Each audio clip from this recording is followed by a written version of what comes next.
సంజీవ్ రెడ్డి గారి జన్మదినాన్ని పురస్కరించుకొని రెండు రాష్ట్రాలకు చెందినటువంటి నాయకులు వేదిక మీద ఉన్నటువంటి పి హనుమంతరావు గారు, అదేవిధంగా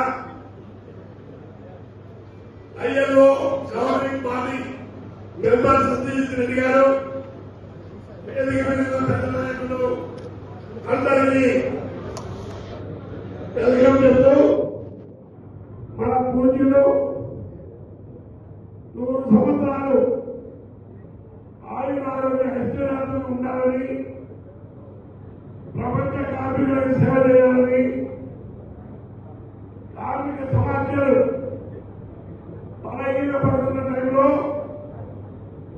సంజీవ్ రెడ్డి గారి నాయకత్వం పునరుజ్జీవం చెంది కార్మికుల హక్కుల పరిరక్షణ కోసం వారు మళ్ళీ కృషి చేయాలని, తద్వారా కార్మిక శక్తి ఉపయోగించుకొని సమాజ అభివృద్ధికి దేశాభివృద్ధికి తోడ్పడాలని ఈ దేశంలో ఉన్నటువంటి ప్రధానంగా అన్ని కార్మిక సంఘాలు ఐఎన్టీయూసీ ముఖ్యంగా దాదాపు 4 కోట్ల మంది కార్మిక వర్గం కోరుకుంటుంది. ఈ సందర్భంలో వారు ఆయురారోగ్యం ఉండాలని కాకుండా కార్మిక వర్గాన్ని ఎవరైతే ఫాసిస్ట్ శక్తులు, మతశక్తుల శక్తులు, దేశాన్ని విభజించాలనే శక్తులు, కార్మిక వర్గాన్ని బలహీనపరచాలనే శక్తులు, కుల మత ప్రాంత రాజకీయాలు చేసే శక్తులు వాళ్ళని బలహీనపరచకపోతే భవిష్యత్తులో కార్మికులకి ఏ మాత్రం భవిష్యత్తు లేకుండా ఇబ్బంది పడే పరిస్థితి. ఉదాహరణకి చెప్పిన భారతదేశంలో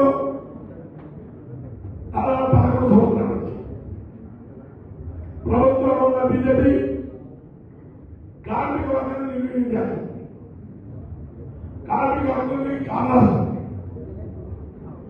కార్మికులు బలహీన చేయడం వల్ల పెట్టుబడిదారుల్ని, మల్టీనేషనల్ కంపెనీని, కార్పొరేట్ శక్తుల్ని బలోపేతం చేసి కార్మిక వర్గం పెంచాలని చేస్తారు. ఆ దాడిని భారతదేశంలో ఎదుర్కొనే శక్తి కేవలం సంజయ్ రెడ్డి గారి ఖండాపథం చేస్తున్నారు. దానికి కారణం ఏంటంటే ఈ దేశంలో ఉన్నటువంటి జాతీయ యూనియన్లు, సిఐటియు, ఎన్ఎంఎస్, ఏఐటిసి, ఇంకా మిగిలిన సంఘాలు కూడా సంజీవ్ రెడ్డి గారి నాయకత్వాన్ని యునానిమస్ గా యాక్సెప్ట్ చేస్తున్నారు. అటువంటి నాయకత్వం లేదు కాబట్టి వారు కొంచెం ధైర్యం చేసి కార్మిక శక్తిని కాపాడాలనే ప్రకార విశ్వాసం ఉంది. ఆ విశ్వాసాన్ని వమ్ము చేయాలని నమ్మకం పడ్డారు.